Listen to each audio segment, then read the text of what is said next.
আবার ওই কালো গিলাফ দেখলে, মদিনার ওই সবুজ গম্বুজ দেখলে কলিজা ঠান্ডা হয়ে যাবে, চোখ সুখ পাবে, চোখের তৃপ্তি হবে, দেখার মজা মিলবে। আল্লাহ কোরআনে বলছে লিয়াশহাদু মানাফিআ লাহুম। আল্লাহকে যদি জিজ্ঞেস করে বান্দা কেন আমি হজে যাব, আল্লাহ বলে আয়েশা দেখো, লিয়াশহাদু, সে যেন আয়েশা দেখে।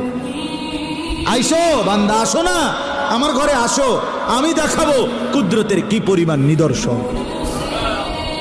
দেখবা কদম কদম, পরতে পরতে আমার নিদর্শন, আমার ঘর দেখবা, আমার কালো গিলাফ দেখবা, হাজরে আসওয়াদ দেখবা, আমার ঘরের দরজা দেখবা, মাকামে ইব্রাহিম দেখবা, জমজম দেখবা, সাফা মারওয়ায় ঘুরবা, মিনায় যাবা, আরাফায় যাবা, মুজদালিফায় যাবা, আমি তোমারে ঘুরাবো, ঘুরাইতে ঘুরাইতে গুনাহ মাফ করে একদম মায়ের পেটে নতুন বাচ্চা বের হয় যেভাবে, নিষ্পাপ বানায় দেবো।